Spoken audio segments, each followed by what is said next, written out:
Okay, welcome back mga boss. At ito ata yung magiging first vlog natin ngayong 2023. Sarado pa rin yung shop natin at gumawa ako ng box. Ito yung sobrang plywood. Kaya ginawa ko ng box kasi gagawa ko ng pantisting. Nakagawa rin ako ng isa. Pero hindi lahat puro 3/4 mga boss. Kung mapapansin nyo yung dulo, yung sa taas ano na lang, media na lang kasi naubusan na tayo ng ano. So kahit sino siguro, kahit hindi ka pro na box maker, kaya nyo itong gawin. At hindi naman siya pulidong pulido kasi rush ano lang to, rush lang na symbol dahil gabi ko na tinira to para may pantisting tayo. At hindi ko na sana gagawan din to ng video, gawa ng wala, box lang naman to eh. Napakasimple lang naman gumawa ng box. Medyo ano lang, nakakapagod. May nagtanong pala, pinas ko kasi to ng sukat. Sukatin natin mga boss, may dala ko ditong metro. Ayan. Yung pinakalapad niya kasi, ayan,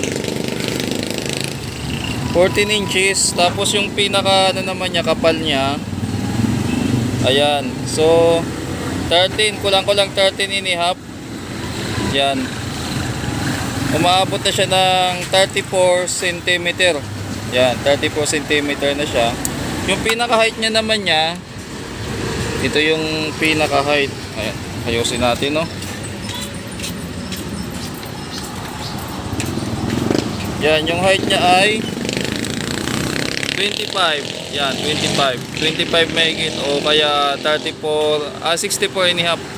So, ang pinaka ano lang naman kasi dito, nagtapas ako ng apat kasi na piraso to. Apat na piraso yung ano niya, yung pinaka size talaga nito na tinabas natin ay 25 yan, no. 25. So napakasimple lang. Singawan lang dito sa baba, dalawang 3 inches na ano na airport o air pipe tawag yan. Bahala na kayo kung anong tawag diyan.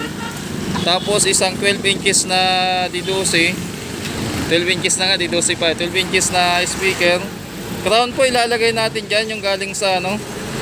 Meron ako kasing lumang crown din doon. Tapos isang 10x4 na ano na horn tweeter. May plastic kasi ako dyan, bibilang ko lang ng driver. Napakasimple lang naman itong ginawa natin. So yung pinaka materialis na ano, gumawa tayo ng 14x25. Yan, 14 inches ya. Yung height niyan 25. Yun ang ginawa ko diyan, 14 by 25 inches. Then apat yan mga boss, isa, dalawa, tapos tatlo, apat. Tapos sa ilalim niyan, tingnan niyo sa ilalim. Ano nga, recycle to eh. Ayan. So, mali yan kung tutuusin.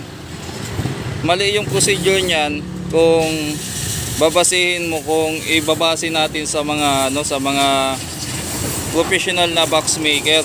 So dapat kasi niya nakapatong talaga para kung sakali hindi siya madali kasi itong masira pag nababasa. Yan. Dapat yan ganito nakapatong. Yan. Pero dahil wala nga tayong materialis, pinagkasya lang natin, nagawa natin ng paraan. So ang bala ko dito, yung original ko na plan, i-Versatix ko siya. Kaya lang ang mahal na ngayon ng ano, isang galon kasi yung minimum ng Versatix, tapos sa haluan mo ng elastomeric, medyo malaki-laki din ang gagastusin. Kaya sabi ko isang box lang naman, hindi kaya ng budget. Ibala ko naman yung isang set na ano, yung procedure na may nakausap kasi ako na isang professional na box maker na nakasabay ko dun sa Raon. Nagbigay sa akin ng tip, sabi niya ang ginagawa niya, textured pa rin yung out niya, yung outcome niya, pero ang ginagawa niya ay isang semento, stick wheel, tapos elastomeric, pinaghalo-halo niya. So maganda daw yung kasi mas matibay daw yon. Yun din sana ang bala ko, lang kinanpas ko kanina sa hardware yung materialis.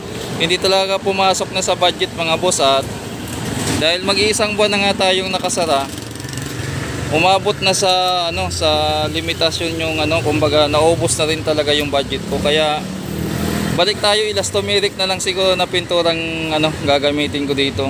So sa nagtanong ng sukat, ganun, at malalaman natin ngayon. Malalaman natin yan pag nag-sound test tayo kung yung ginawa kong box ay okay yung tunog. Magkakaalaman yan. Hindi ko pa ito natitesting. Mapapansin nyo, wala pa yung pinag-tornilyohan kasi hindi pa ito natitesting. May ano to, sa likod pala. May binding post din yan. Lalagyan natin ng binding post mga boss. So, tika lang. Tanungin ko muna sa kabila kung magkano yung pinaka 1/4 na elastomeric. Saglit lang. So, andito tayo ngayon mga boss sa kabilang kabilang barangay. Wala kasi doon sa amin. Dito tayo ngayon sa Concepcion. Pupunta ako dito sa kabilang hardware na binibilang ko dati ng elastomeric kasi doon sa baba sa amin wala na yung elastomeric. So dito lang to sa may katabi ng KFC. Yan. Tapos katabi din mga boss ng Inco. Ayan, may Inco. Yan yung hardware na yan. Ito na mga boss ang nabili natin na pintura doon sa katabi ng Inco. Yan yung wrist trading.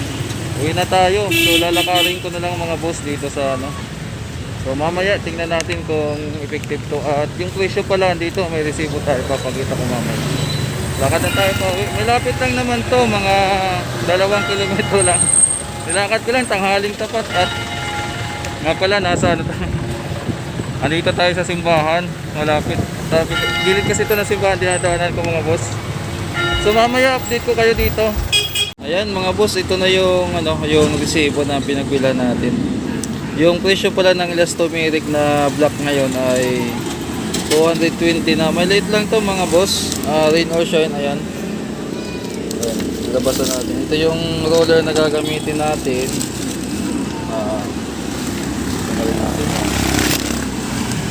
So, ito yung rain or shine. Tingi lang to mga boss, ayan. Rain or shine, das 1111 block. Yung pinaka nila. 1 litro pala to. Ayan. 1 liter yung pinakatingi nila na block. 220 na po yung presyo niya. Dati nabibili ko yan ng 170, 180 lang.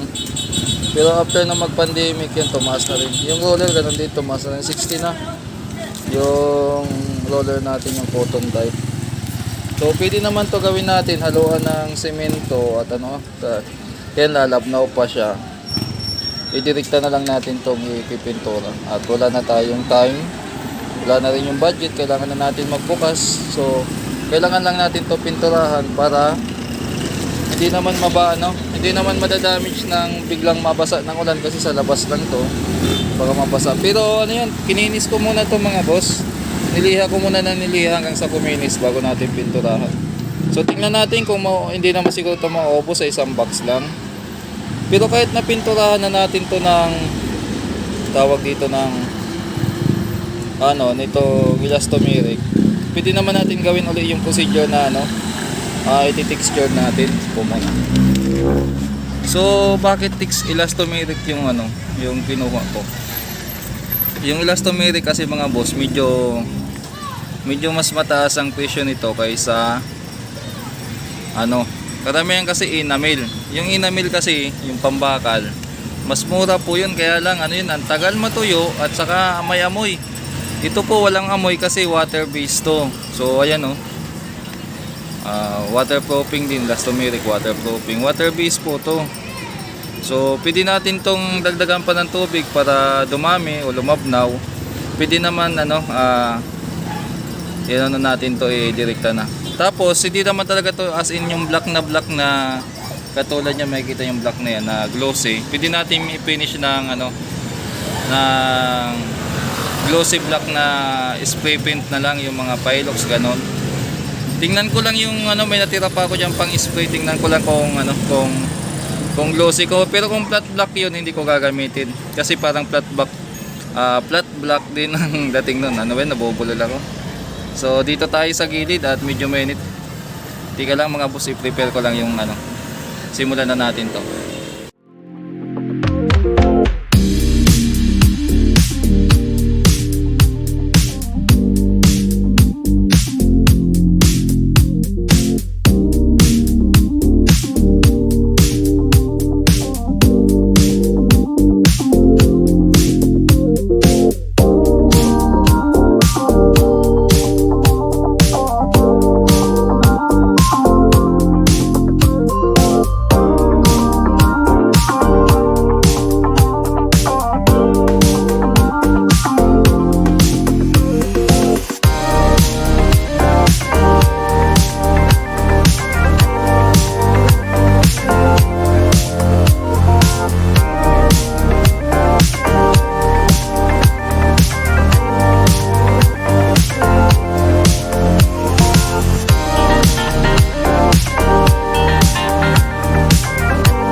ayan mga boss, naka primary coating na tayo. Unang coating pa lang yan. Bali, papatuyuin pa natin din. Papatungan natin mamaya uli. Pag natuyo na ng gusto, saka natin papasadahan uli ng pintura hanggang sa gumanda-ganda yung resulta niya. So 2, 3 hanggang 4 siguro na patong mga boss. So patuyuin muna natin. Then siguro hindi ko na ipapakita yung susunod kasi ganun lang din naman yung gagawin natin diyan, paulit-ulit na pagpapasada ng roller hanggang sa kumapal siya ng bahagya at umokay na.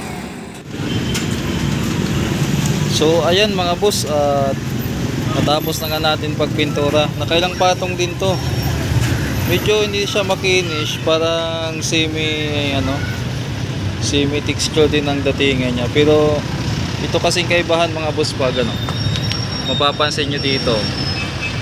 Yan. Hindi ko na masilya, dapat yan minasilya ko. Yan ang mangyayari pag hindi talaga na masilya, may mga normal na patches sa plywood. Ayan, dapat yan nakamasilya. So dahil pan sa atin lang naman, hayaan mo nang ganyan. Pero sa kung balak nyo maging professional box maker, minamasilya po yan. Minamasilya tapos saka pipinturahan para hindi mapapansin yung kasi niliha ko na rin to pero hindi pa rin kinaya talaga. Yan. So okay na rin siya kahit papano, hindi ko na siguro papatungan. Yung sobra, yung naglinis ako ng roller, pinahid ko lang din sa loob, kaya may mga pero pwede na to, pang sarili lang naman mga boss. Pero hindi talaga siya pwedeng gawing yung pangbenta o hindi siya masasabing pulido. Pwede laitin mga boss. Yan sinasabi nila sa mga Facebook na libre lait. Pero tingnan natin sa tunog na siguro tayo babawi dito. Okay na rin siguro yung pero makinis na. Hindi naman gaano makinis, pero pantay naman yung pagkapahid natin ng pintura. Okay naman yung pintura. Yung pagkakarpintero lang talaga, lumitaw pa rin. Ayan yung Pero pwede na yan mga boss. Gawa na lang tayo ulit ng next time, masilya. Pag mga pambinta talaga, ito pang sarili lang naman sa mga magdi-DIY, pwede nyo gawin to. Pag mga hindi pa talaga kayo professional na box maker, pwede na. So wala namang sisita siguro niyan ako lang pero hindi talaga siya pulido kung babasihin ko sa standard ko, kung magiging masilan ako. Pero maganda naman yung pagkapahid ko dito ng yan.